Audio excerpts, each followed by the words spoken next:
Tayo po yung manalangin. Dakilang Diyos, kami po ay nagpapasalamat sapagkat sa gabing ito ay tinipon mo kami sa iyong bahay-sambahan upang kami ay mag-aral at matuto sa pamamagitan po ng mga salita na siyang ihahayag ng iyong banal na Espiritu Santo sa aming kalagitnaan. We pray, Father God, that you will lead us through your Holy Spirit. Give us the wisdom, the knowledge, and the power of your word as we hear this word.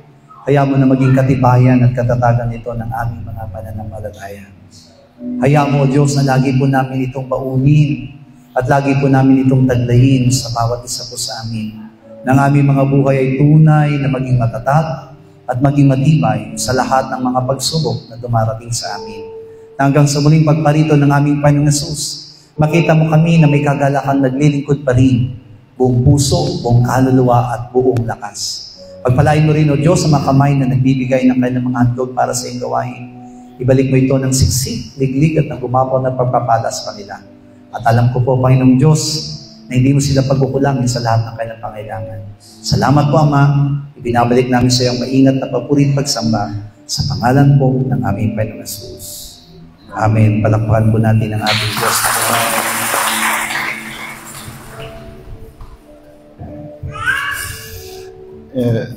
Romans chapter 1 verse 4. Roma 1:4.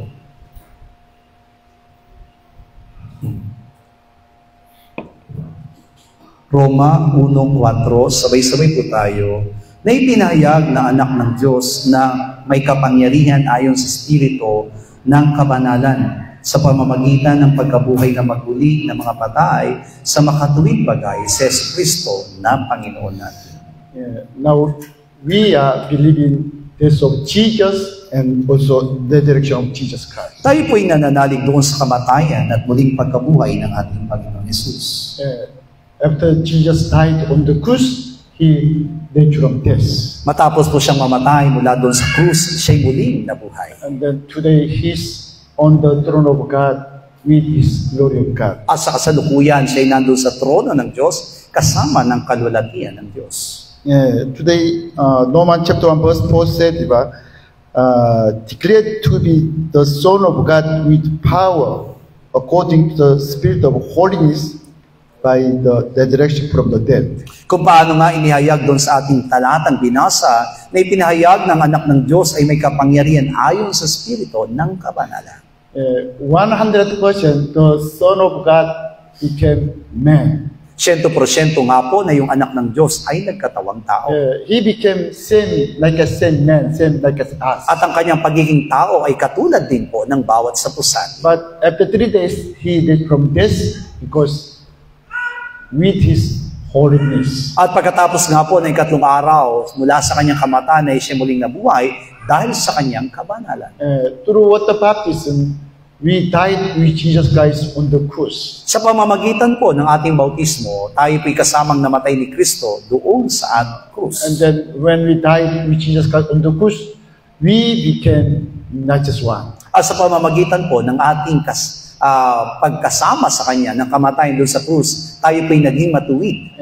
And then in the next step, we need also holiness. At ang susunod na kinakailangan naman natin noon ay ang kabanalan. Because without holiness, we cannot join to the resurrection of Jesus Christ. Sapagkat kung walang kabanalan, hindi po tayo makasama doon sa muling pagkabuhay ni Jesucristo. That's why only through God's children will be made from death and into the resurrection. Kaya nga po magiging malinaw po na tanging tunay na mga anak lamang ng Diyos ang makakasama po doon sa muling pagkabuhay at buhay na walang hanggan. We have to believe in death of Jesus on the cross. Iyan ang dahilan kung bakit kailangan natin panaligan na naging kamatayan ni Kristo sa krus. Nearly 100% He died on the cross. Na 100% tunay siyang namatay doon sa krus. After dying, He buried in the tomb, but after 3 days, He died from death. At matapos po ng kanyang kamatayan, siya'y ililibing, ngunit sa 2 araw siya'y muling nabuhay. By His holiness, He died from death.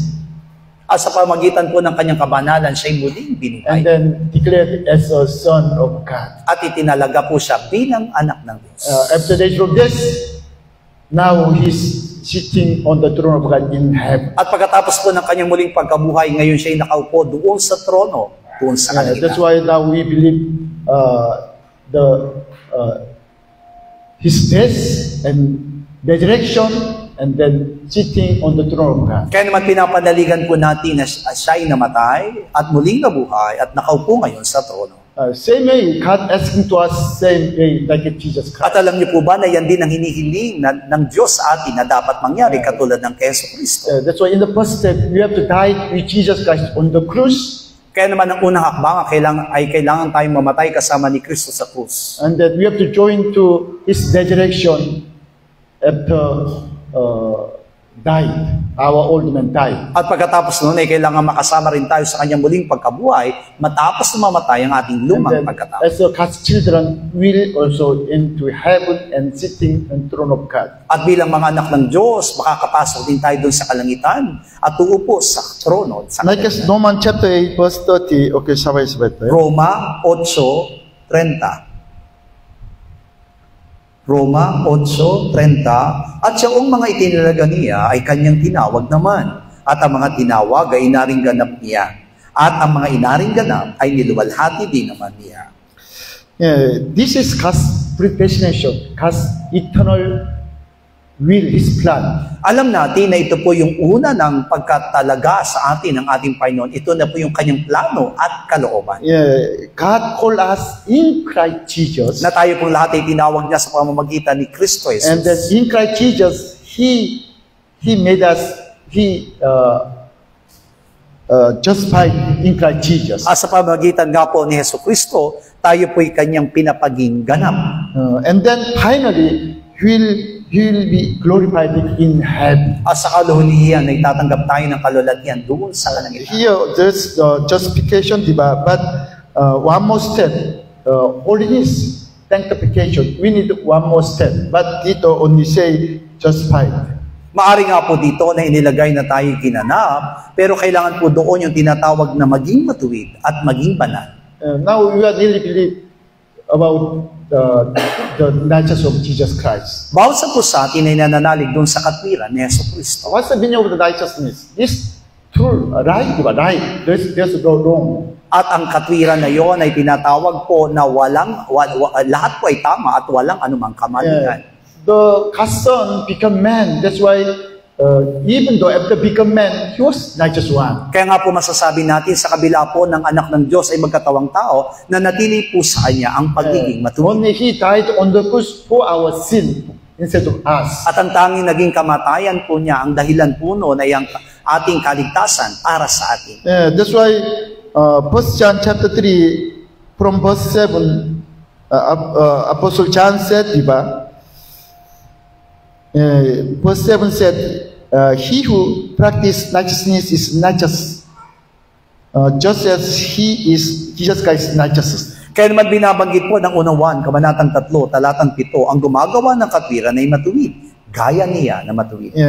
But verse 8, diba? He who sins of the devil, and the devil has sinned from the beginning. At sinabi doon sa 8, ang gumagawa ng kasalanan ay sa dyablo, sapagkat buhat pa ng una, pasimula ay pag nagkakasala ang dyablo. That's why the Son of Man was manifest to destroy devil's works. Yan ang dahilan kung bakit nahayag ang anak ng Diyos upang iwasak ang mga gawa ng And then verse 9, but whoever has been born of God does not sin, because seed of God remains him, and he cannot sin because he is born of God. Kaya naman doon sa 9, ang sino mang ipinanganak ng Diyos ay hindi na nagkakasala sapagkat ang kanyang binhi ay nananahan sa kanya at siya hindi maaring magkasala sapagkat siya ay ipinanganak ng Diyos. We are born of God, from God, born again from God. That's why you are not in the sin. Maliwanag na tayo ipinanganak na galing sa Diyos, kaya naman hindi na tayo dapat manatili pa sa kasalanan. John 16, diba? What is sin? Do not believe in Jesus Christ. That is sin. At mula doon sa 1 Kabanatang 16, ano po ba ang kasalanan? Ay ang kasalanan na hindi pananalig sa Kanya. And then verse 10, diba? In this the children of God and his children of the devil are manifest. Whoever does not practice righteousness is not of God, and did not know his brother also not of God. Kaya naman sinasabi ng talatang 10 dito na hayag ang mga anak ng Diyos at ang mga anak ng Diablo.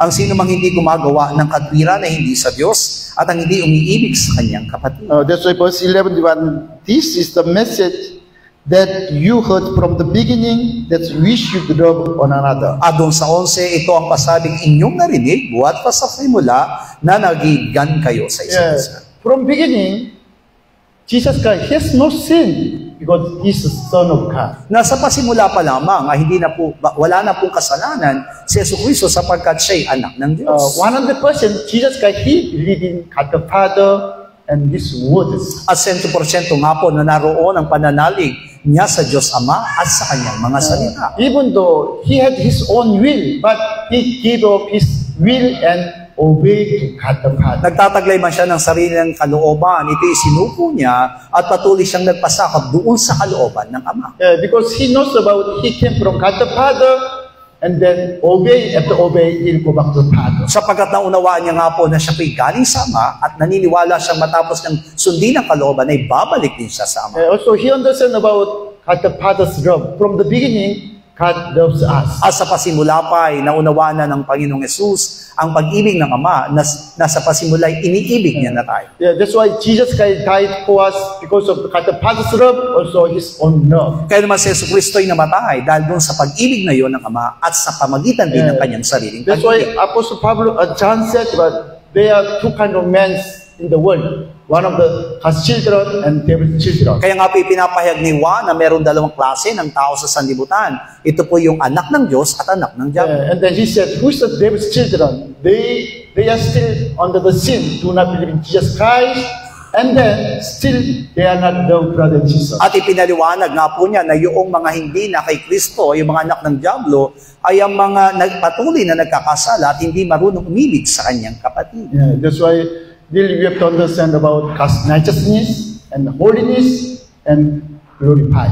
Kaya naman, kailangan natin maunawaan yung katwiran ng Diyos, kabanalan ng Diyos, at ang magiging kalwalatian ng Diyos. From the beginning, diba, God predestines us. This is God's eternal plan.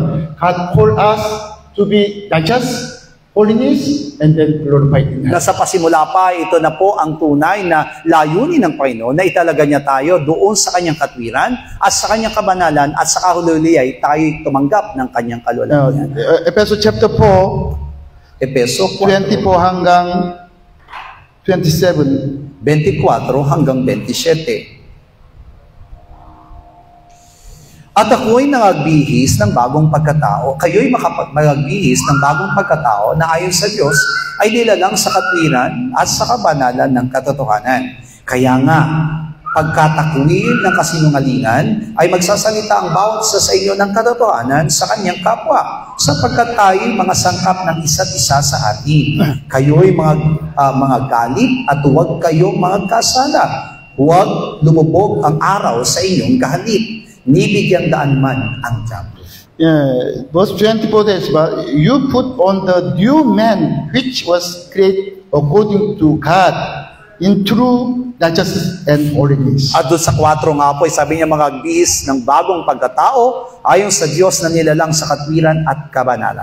Put on new man. Who's new man? Already saved from the sin and become 100% become God's children. At inilalarawan nga po yung bagong pagkatao na yun, na ito yung mga naligtas na doon sa kasalanan at patuloy po na naging tunay na mga anak ng Diyos. But put on new man according to God, diba, in true righteousness and holiness. Kaya sabi doon, mga gbihis ng bagong pagkatao na ayon sa Diyos ay nilalang sa katwiran at kabanalan.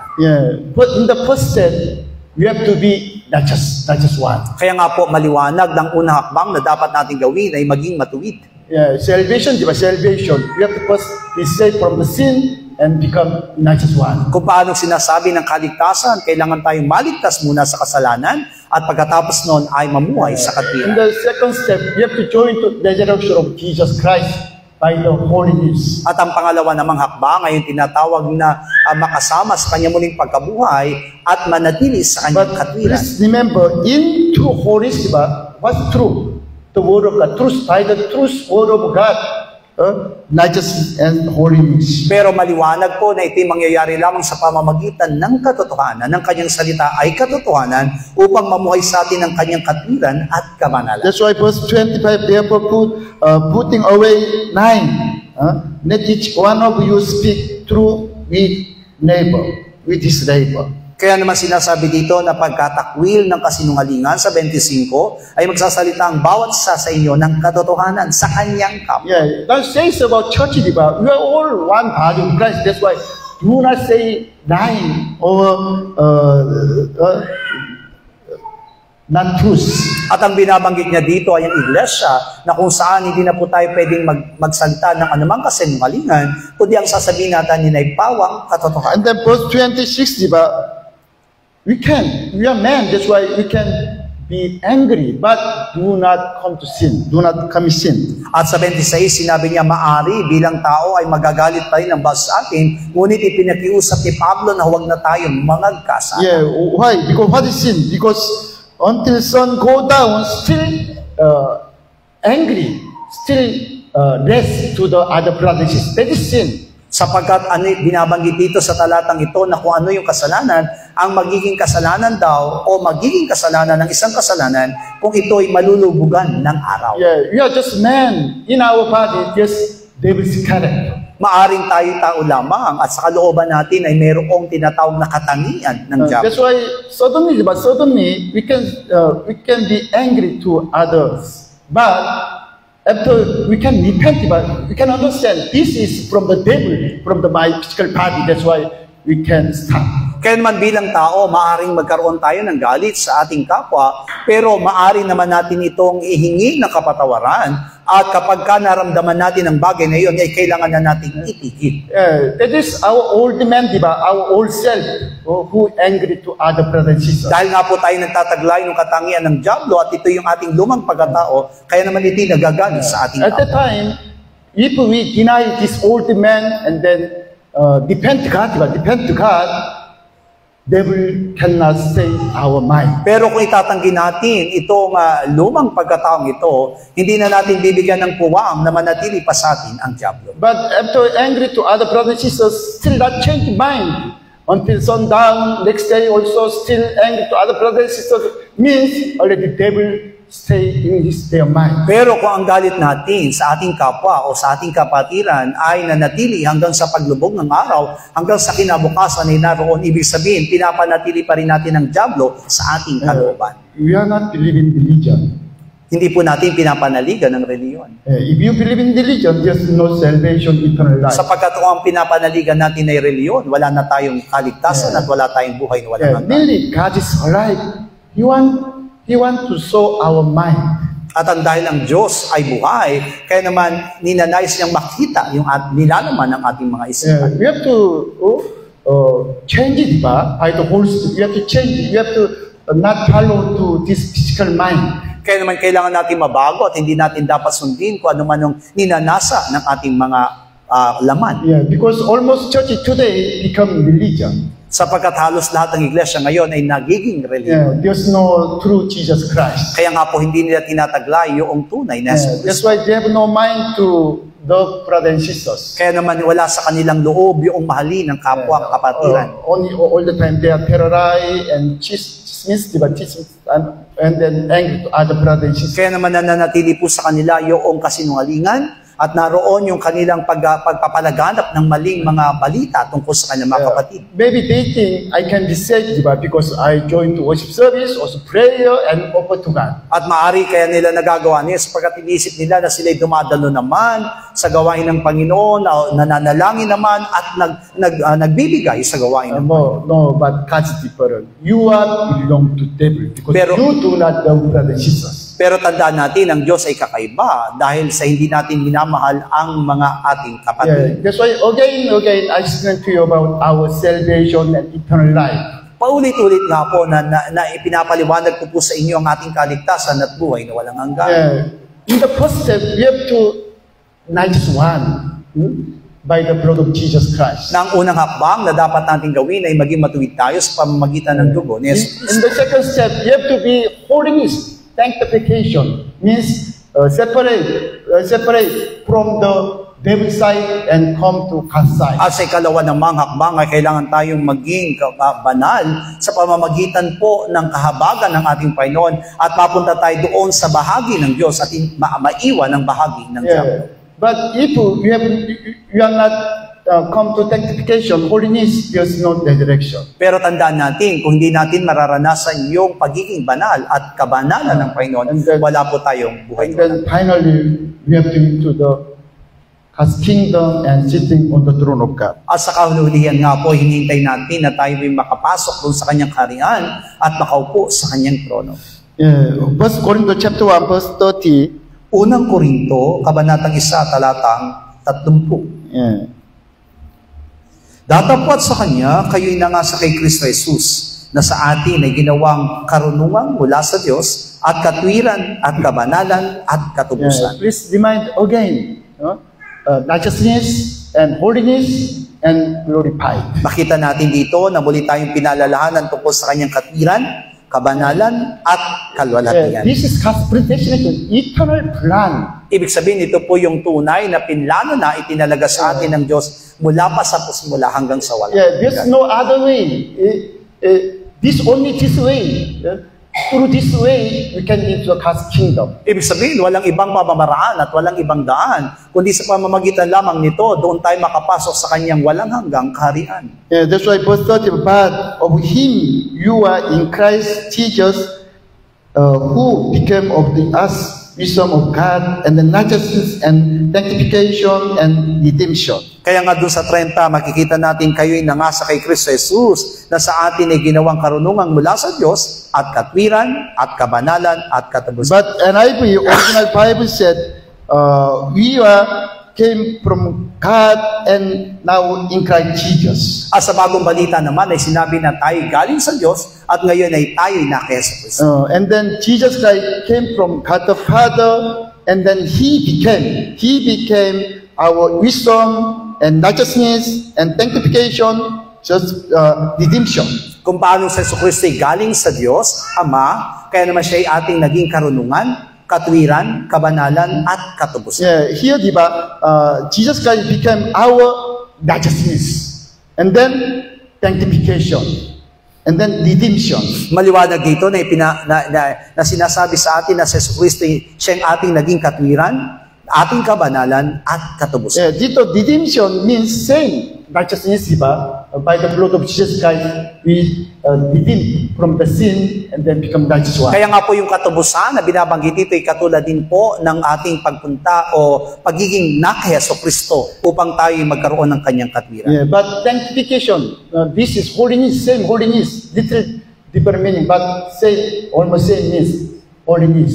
Pero tandaan natin, pagdating doon sa pagiging banal na binabanggit dito ay katulad katumbas na rin ng kabanalan ng ating Diyos. Jesus Christ, He came up from the Father, God the Father, and He became, in the first step, He became our redemption. Same means righteousness. Kung paano si Kristo ay mula sa Ama, siya po yung naging katubusan ng bawat sa atin, ito po'y katumbas na rin na siyang naging katwiran natin. In the second step, He became our sanctification, holiness. Samantalang pag sa ikalawang hakbang, siya po yung tunay na pinapaging banal, ibig sabihin, siya po yung ating kabanalan. And then finally, this our body, this body will be changed as a glorious body of Jesus Christ. At sa kaululihan nga po, yung ating katawan mismo ay papalitan ng isang maluwalhating katawan. 1 Corinthians chapter 6 verse 11. Unang Korinto, kabanatang 6, talata po ay 11. At ganyan ang mga ilan sa inyo, ngunit nangagugasan na kayo, ngunit din binanal na kayo, ngunit inaaring ganap na kayo sa pangalan ng Panginoong Jesucristo at sa Espiritu ng ating Diyos. He also said, in the Holy Spirit, by the washing, we became sanctified and justified. Kaya nga po maliwanag at natulad tayo sa Kanya sa pamagitan ng Espiritu Santo na binanal at inaring ganap. Because God is one God, Father, Son, Holy Spirit, one God. At dahil nga po isang Diyos, Ama, Anak, at Espiritu Santo. Jesus Christ became our righteousness and holiness, sanctification. Kaya nga po si Jesucristo ang ating naging katwiran, kabanalan, at kalwalhatian. But Jesus Christ is working by the Holy Spirit. That's why by the Holy Spirit also we are sanctified and we are justified in the name of Jesus. At dahil nga po sa Jesucristo ay ginanap sa pamamagitan ng banal na Espiritu Santo, sa pamamagitan din ng Espiritu Santo, tayo pinapaging banal at inaring ganap. Okay, it is simple. What is righteousness? Napakasimple lamang po ng ating pinapag-aralan. Ano nga po ba yung tinatawag na katwiran? It is same is righteousness, no wrong, diba? True, right, only Pag right. sinabing katwiran, wala pong mali. Walang anumang bagay na mali. Yeah, there's no light in the man, in the world. Tandaan natin, walang anumang mga liwanag sa mga tao sa sanlibutan. Yeah, righteousness, diba? There's no righteousness in the world. Ibig sabihin, wala tayong makikitang matuwid na tao sa sanlibutan. But only God is righteousness. He's true. There's no wrong in God. At ang Diyos lamang ang natatanging pong walang anumang kamalian. Yeah, because why? Because He's Almighty God. He's great, Almighty. He knows everything. Bakit? Sapagkat siya ang Diyos na makapangyarihan at alam niya ang lahat ng bagay. But we don't know our way, diba? We don't know. Tomorrow, after tomorrow, we don't know. But God knows about from the beginning everything. Samantalang ang bawat po sa atin, hindi tayo katulad ng Diyos. Tayo mga tao, hindi natin alam kung anong mangyayari kinabukasan at anong mangyayari sa ating mga buhay. Pero ang Diyos sa pasimula, alam niya na kung ano magiging wakas. Yes, that's why everything of God is right. Kaya naman po anong bagay na meron ng meron ng Diyos, ito po yung tinatawag liwanag at katwiran. Yeah, but all men, there's no righteousness. Samantalang ang mga tao, walang nagtataglay ng anumang katwiran. Romans chapter 3, Roma from verse 24, 3:24 hanggang 28. hanggang 28.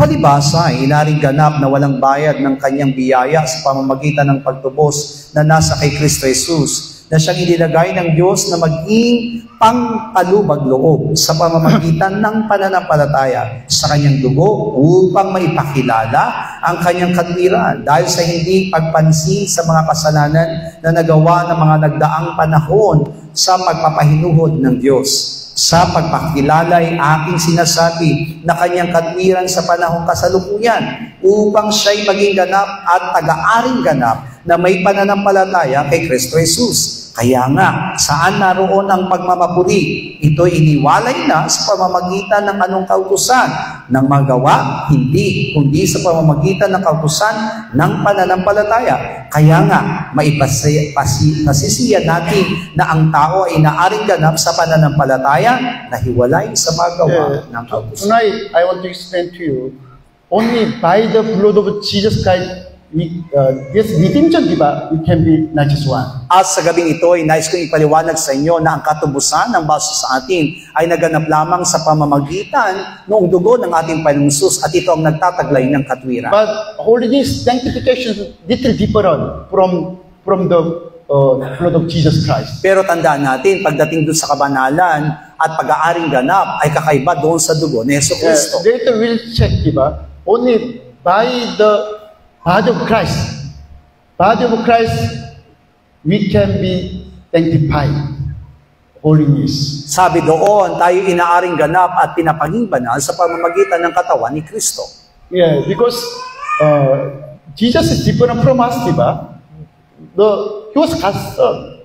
The Logos, Word became flesh. Si Jesucristo ay kakaiba sa atin sapagkat siya po yung tinatawag na salita, yung logos na nagkatawang tao. Yeah, that's why John chapter 1 verse 14, diba? The Word became flesh. He was Jesus Christ. Kaya naman sinabi dun sa 1 Kabanatang 1, talatang 14, at ang salitang iyon o logos ay nagkatawang tao at iyon ay si Jesucristo. Which means He received His body from the Father. Father's word became His body. Ibig sabihin, tinanggap niya mismo yung kanyang katawan mula sa Ama, na yung salita mismo ang naging kanyang katawan. Yeah. But His blood is own blood, diba? Own blood. Blood of Jesus Christ is His own blood. Samantalang ang kanyang taglay na dugo ay sarili niyang dugo. Yeah. The blood of Jesus Christ, it is His own blood, is life. Is life. At sa pamamagitan ng kanyang sariling dugo na yon, ay naroon yung tinatawag na buhay. Yeah, that's why first Jesus Christ shed His own blood on the cross for our redemption and then make us righteous one. Yan ang dahilan kung bakit sa pamagitan ng krus ay binubo niya ang kanyang dugo upang tayo po'y ariing ganap.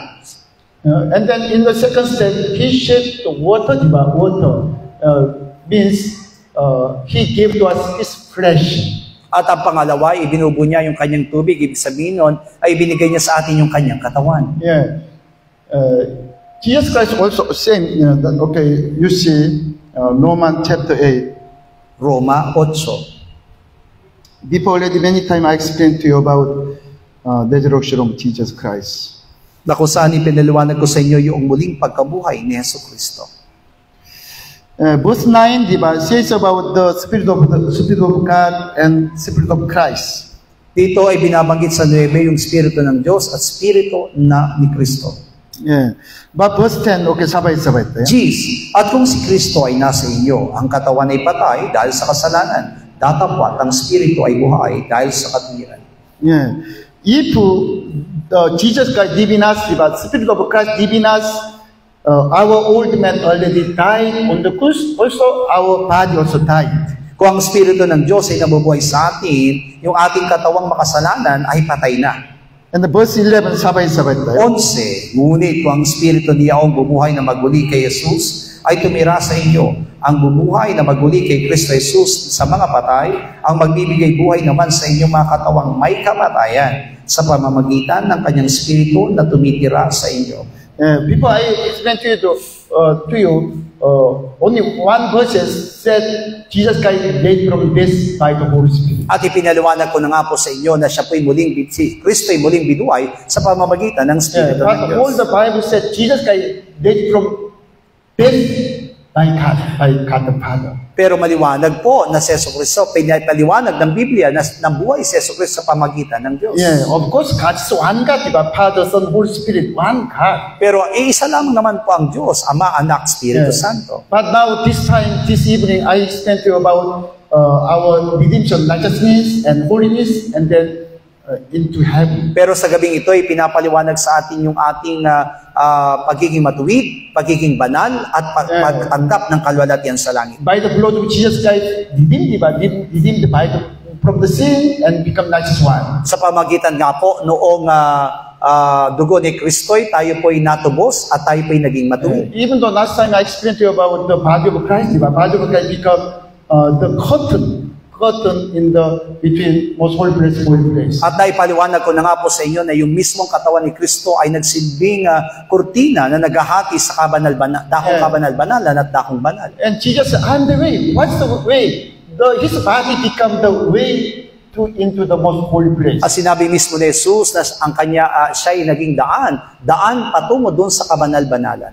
That's why righteousness means only salvation, but salvation saved from the sin. Kaya nga magiging maliwanag sa atin na yung tinatawag na katwiran ng Diyos ay yung kaligtasan natin sa kasalanan. Yeah, but holiness, sanctification means into the already most holy place, into the resurrection. Samantalang pagdating doon sa kabanalan at doon sa pagiging ganap, tayo po'y nakapasok na doon sa muling pagkabuhay.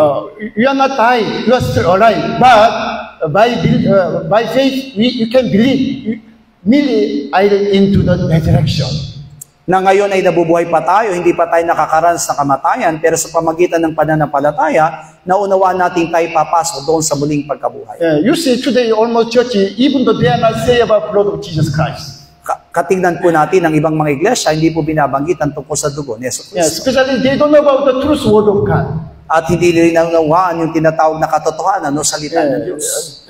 They want to preach the road in the church 1.5, 2 hours, but preaching is only 30 minutes, 20 minutes, 30 minutes. Maaring nga po na gusto nila magpuri sa Diyos sa pamagitan ng iglesia at ginagawa nila ito ng 1 oras at 1 oras at kalahati, pero pagdating sa salita ng Diyos, 30 minuto lang. Yeah, only just they want to sing, dancing, but they also know Jesus Christ. At ang hinahangad lamang nila ay umawit at sumayaw, pero hindi nila tinataglay si Jesus Christ. Because they have no mind, they don't know about the truth, they have no mind about Jesus Christ. Yan ang dahil nga po hindi nila alam ang katotohanan at hindi nila kilalang lubusan si Jesus Kristo. We have to really believe blood of Jesus Christ.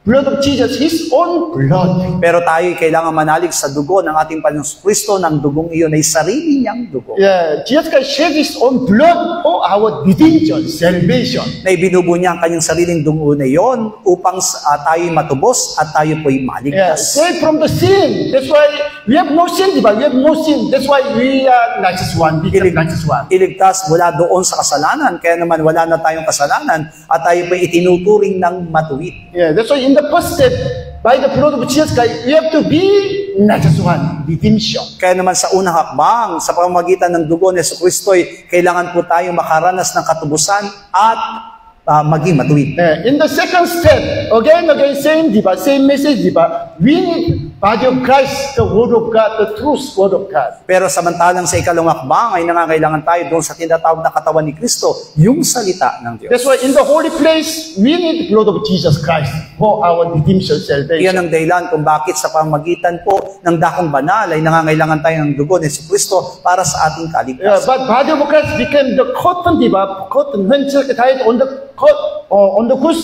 the cotton separate from the up to down. Samantalang yung katawan ni Kristo ay nagsilbing kurtina na naghahati sa dakong banal at dakong kabanal-banalan. Kaya nang siya'y mamatay sa krus, ang kurtinang iyon ng dakong kabanal-banalan at banal ay nahati. And then body of Christ become the way of God, the way into the most holy place. Ibig sabihin, yung katawan mismo ni Jesucristo o si Kristo mismo yung naging daan upang tayo makapasok sa dakong kabanal-banalan.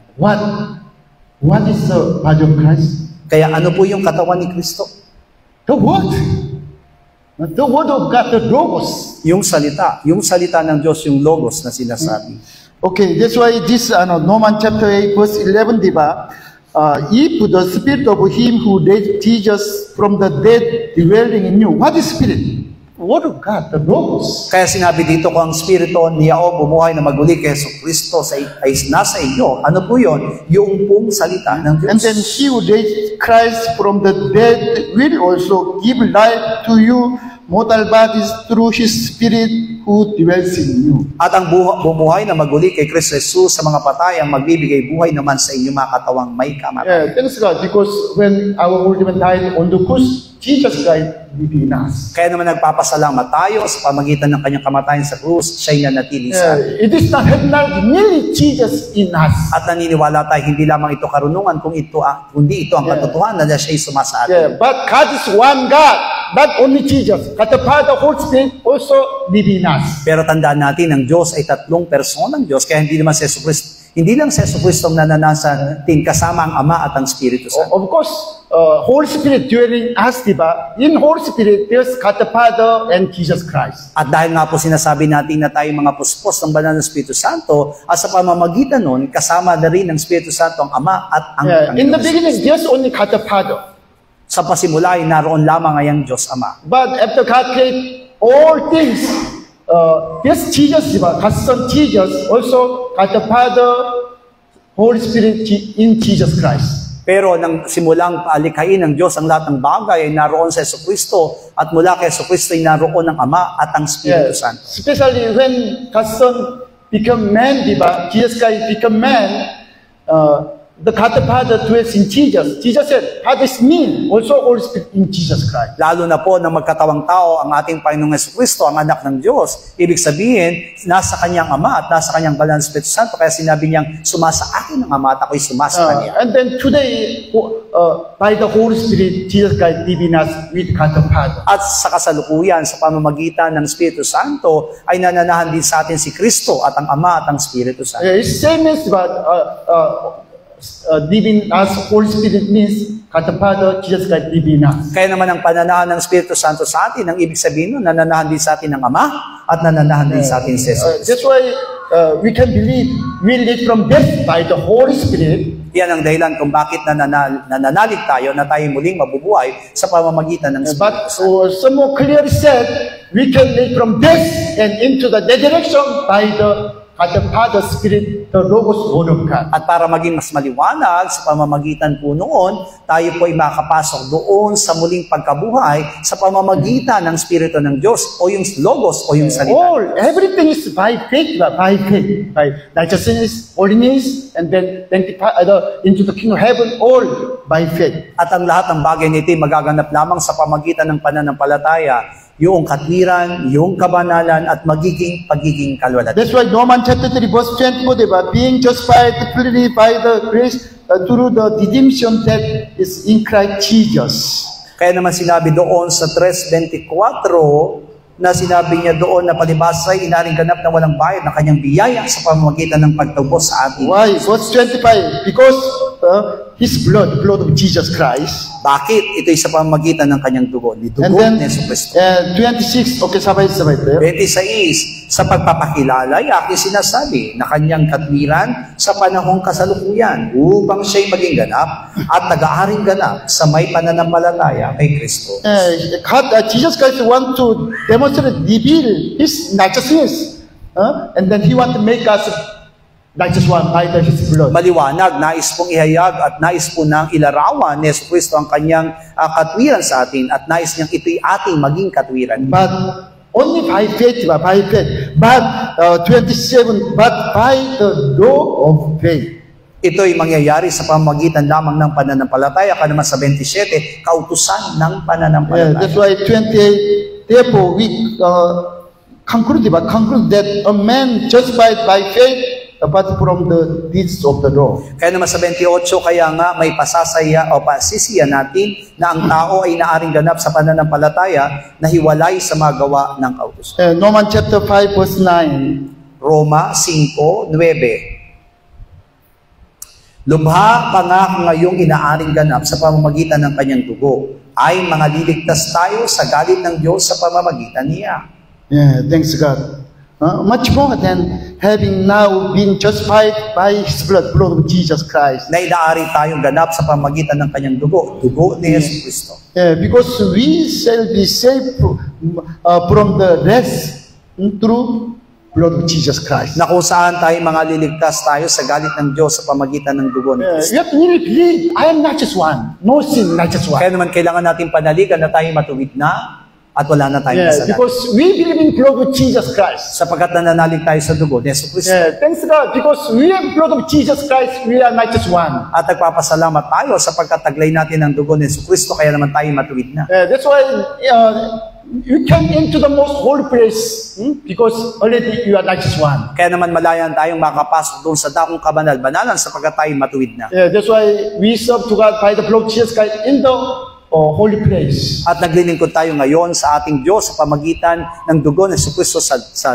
dakong banal. And then by the body of Christ, we can into the holy place. At sa pamagitan ng most holy place. At sa pamagitan naman ng katawan ni Kristo, makapasok na tayo sa dakong kabanal-banal. But this most holy place, really different place. Bible said, it is heaven. Tandaan natin, nakakaiba yung dakong kabanal-banalan na yun sapagkat nililarawan ito ng Biblia na bilang kalangitan. That's why meaning of the sanctification, sanctification is separating, really different.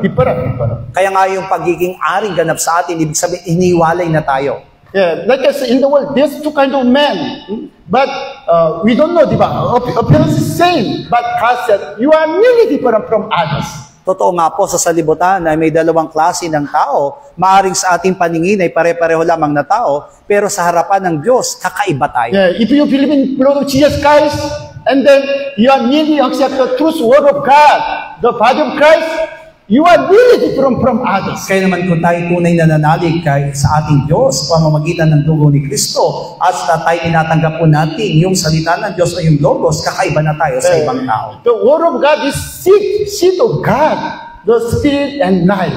Tandaan natin na yung salita ng Diyos, yung salita na yun ng Diyos ay may tuturing na binhi, yung buhay at ilaw. But today, almost churches, they don't know about the Word of God, Logos. Pero ang nagiging problema, karamihan ng iglesia ngayon, hindi na alam kung anong salita ng Diyos o yung Logos. Yeah, that's why they want to choose some verses and then they make own doctrines. Kaya naman yung ginagawa nila, humahanap sila ng ibang mga bersikulo at gumagawa sila ng sarili lang. But Bible said the Logos, Word of God is God Himself, God. Pero maliwanag sa Biblia na yung Logos na yun ay Diyos mismo. The Word of God is God's Spirit, God's life. At yung mismong salita ng Diyos na yon ay ang buhay mismo ng It Diyos. is truth.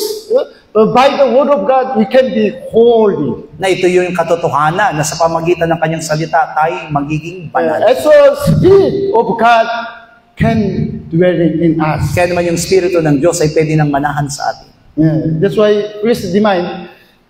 In the second step, we need holiness sanctification. Kaya naman kailangan po nating unawain mabuti na sa ikalawang hakbang, nangangailangan tayo ng kabanalan at pag-aaring ganap. Yeah, holiness is not only meaning of the no sin, diba? No sin, not clean or not. Tandaan natin na yung kabanalang yun ay hindi lamang maituturing doon sa walang kasalanan. Okay, one more time, I remind you.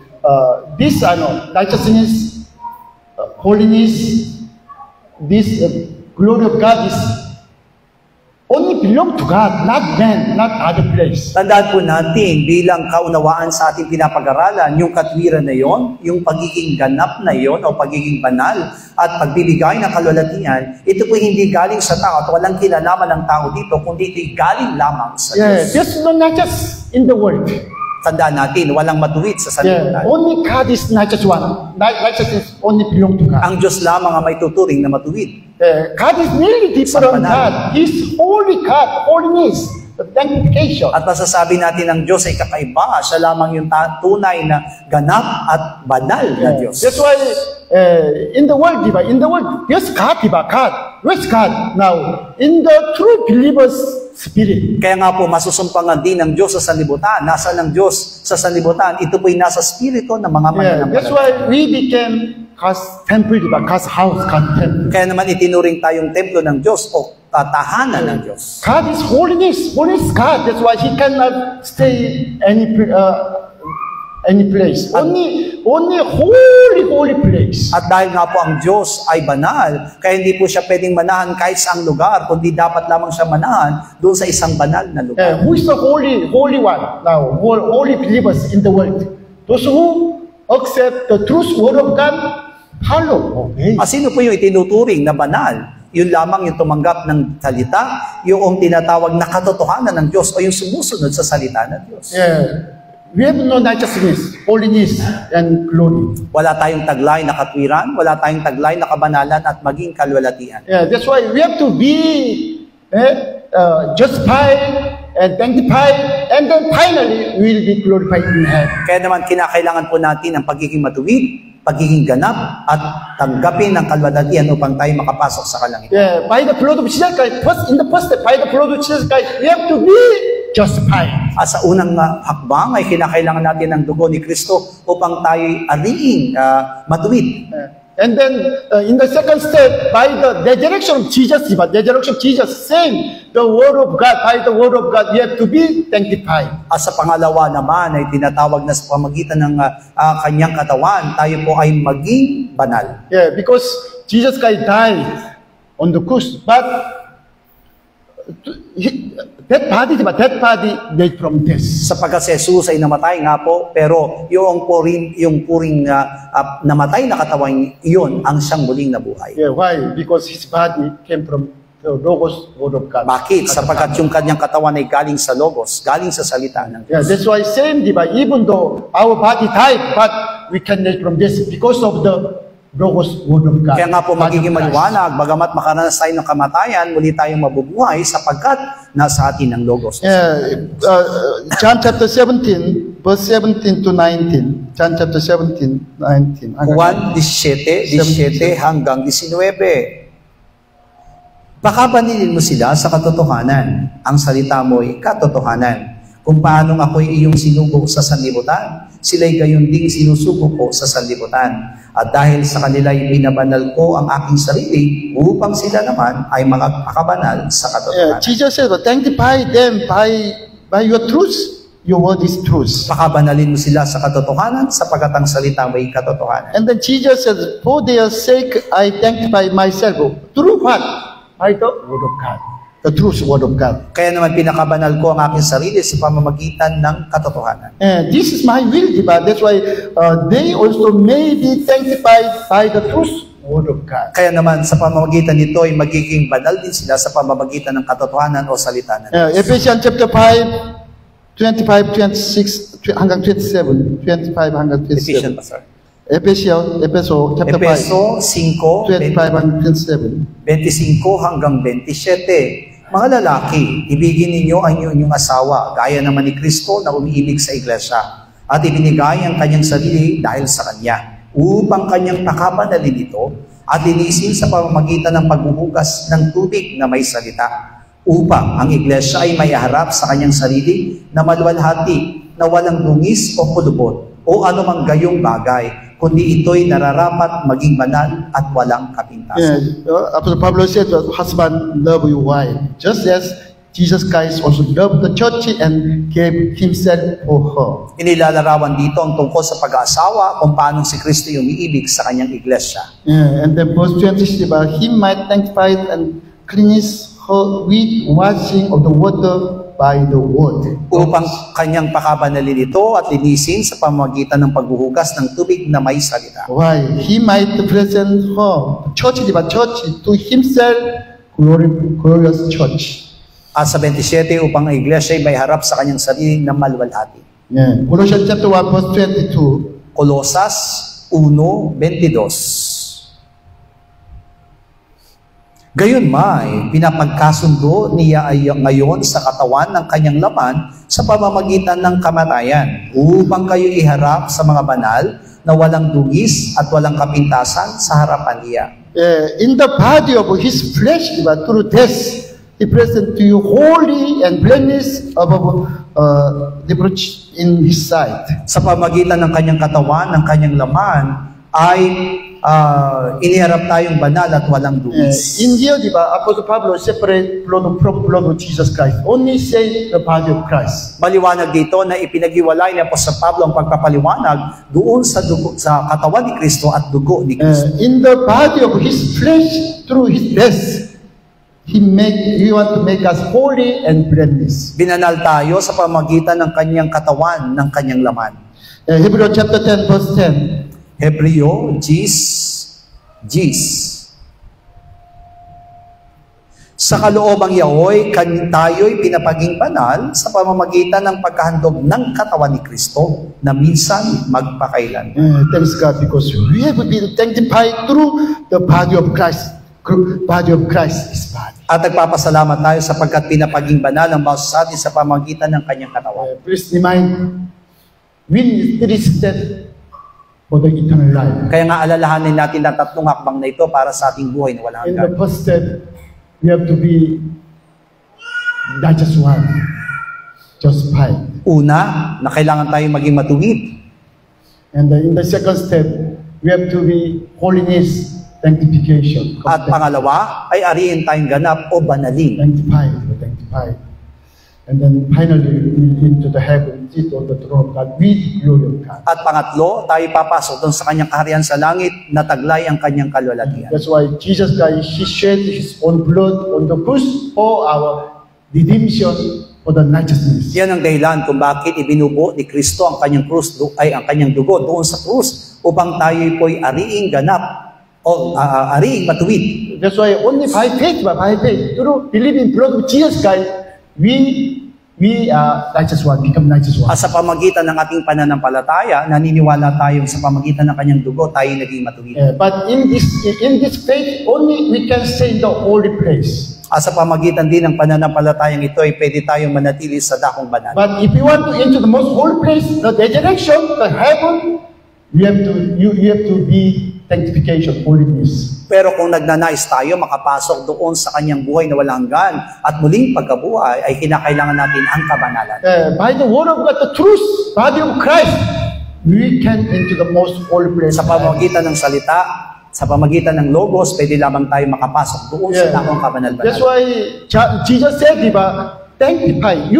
only you can be sanctified through the Logos Word of God. Yan ang dahilan kung bakit nakiusap mismo ang ating Panginoon na pakabanilin mo sila sa pamamagitan ng Logos, ng salita. And then Jesus said, also, that's why for your sanctification, di ba, for your holiness, I sanctify by the obeyed Word of God. At para maganap natin yung tinatawag na pagiging banal, ay nangangailangan tayong sumunod sa kanyang mga salita. Yeah. This righteousness, holiness, glory of God, this only belong to God. We have no, in the world, there's no this kind of, this is only God's character. Kaya nga po masasabi natin, ang katwiran, kabanalan at kalwalatian ay walang nagtataglay sa bawat sa atin sapagkat ito'y pag-aari lamang ng ating Diyos. Only by faith, by the grace of Jesus Christ, we can listen, and then finally, we can into the kingdom of heaven. Pero sa pamagitan ng ating pananampalataya, sa ating Panginoong Kristo at pagsunod sa Kanya, pwede tayong makapasok sa Kanyang kaharian sa langit. That's why please all the time pray for yourself, for the righteousness and sanctification, holiness, and then glorified in heaven. Yan ang dahilan kung bakit araw-araw natin ipanalangin ng ating mga sarili na lagi natin taglayin ang Kanyang katwiran, ang Kanyang kabanalan at ang Kanyang kalwalatian. Okay, this time let's pray. Tayo po'y mananalangin sa oras na ito. Father, thank you, Father, because you sent to us Jesus Christ and He shed His blood for our salvation, redemption, righteousness. Napasalamatan natin ng Diyos sapagkat sinugo niya ang ating banal,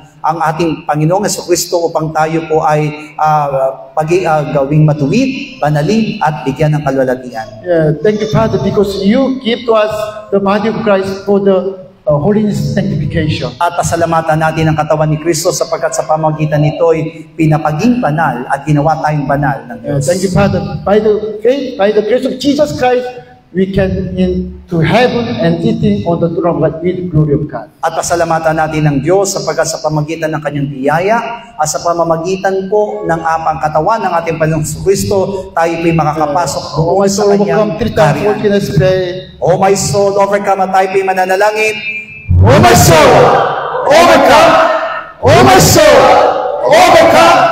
O my soul, overcome. Ama namin Diyos, kami nagpapasalamat sapagkat sa ito'y inihayag mo, Panginoon God, ang tunay na layunin mo kung bakit ang aming Panginoon sinubo mo, Panginoon God, sa pamamagitan mo ang kanyang dugo, kami po ay patuloy mo, Panginoon God, ang Diyos, at patuloy mo kami pinuno, Panginoon God, ng iyong katwiran, at sa pamamagitan nito ang kanyang salita, at patuloy mong ninanais, Panginoon God, na maging banal ang bawat sa amin, at sa pamamagitan ng kabanalang ito'y makapasok kami sa iyong kaharian ng malaya at patuloy namin maranasan ang buhay na walang hanggan. Kaya naman bantayan mo kami lagi, Panginoong Diyos, naway lagi namin taglayin ang mga pangako mo ito sa pamamagitan ng iyong mga salita. Hayaan mo, Ama, na kami patuloy na maging masunurin. Patuloy namin taglayin, Panginoong Diyos, ang mga bagay na hinahangad at inanasa mo, Panginoon, para sa buhay ng bawat sa amin. Ingatan mo kaming lubos, ingatan mo kaming mabuti, at wag mo kaming pababayaan, Panginoong Diyos. Hayaan mong manatili ang kalooban mo, manatili ang naisin mo, Panginoong God, sa buhay ng bawat sa amin. Mailayo kami sa kasalanan at patuloy na mamuhay sa iyong katwiran. Mamuhay, Panginoong Diyos, na ginaganap ang lahat ng mga bagay na nilolobo po sa amin at maging masunurin kaming lagi sa iyong mga salita, Panginoon, sapagkat naghahangad din kami kung paano ikaw ay nakaranas ng kalwalatian diyan sa ating trono. Yan din ang hinahangad namin na maranasan ang iyong kalwalatian sa buhay ng bawat sa amin. Pakabanalin mo kami sa pamamagitan po ng iyong mga salita. Panginoon, ang aming mga pananampalataya ay tunay, Panginoong Diyos, na maging karapat-dapat. Ang aming mga pananampalataya ay tunay na maging kalugod-lugod sa iyong harapan. At hindi lamang, Panginoong Diyos, basta naroon kami sa iglesia, kundi makinig at patuloy na taglayin at sundin ang mga salitang inihayag mo sa aming mga buhay. Salamat po, Ama, sapagkat sa pamamagitan po ng aming mga natututunan, mas lalo kaming tumitibay, mas lalo kami, Panginoong Diyos, naglalayon, at mas lalo mong ipinapaunawa sa amin ang kahalagahan ng aming mga pananampalataya. At ikaw lamang, O Diyos, ang lubos na mag-ahari at gagabay sa buhay ng bawat sa amin. At hindi mo kami pababayaan na iyong mga anak. Salamat po sa pagkatunay na ikaw ay tapat, tunay na ikaw ay mabuti, at tunay na mararanasan namin ang iyong kabanalan at ang iyong katwiran. Purihin ka, Panginoong Diyos, sa pangalan ng aming Panginoong Jesus. Amen. All together, Lord's Prayer. Ama namin na sa langit, sambahin nawa ang pangalan mo. Ikaw nawa ang maghari sa amin. Sundin nawa ang iyong kalooban dito sa lupa tulad ng sa langit. Bigyan mo po kami ng pagkain kailangan namin sa araw na ito at patawarin mo po kami sa aming mga kasalanan tulad ng aming pagpapatawad sa mga nagkakasala sa amin. At huwag mo kami iharap sa mahigpit na pagsubok, kundi ilayo mo po kami sa masama, sapagkat iyo ang kaharian at ang kapangyarihan at ang kapurihan magpakailanman. Amen. God bless you all. Mga workers, meron po tayong practice bukas ng special number para sa ating anniversary. God bless you po.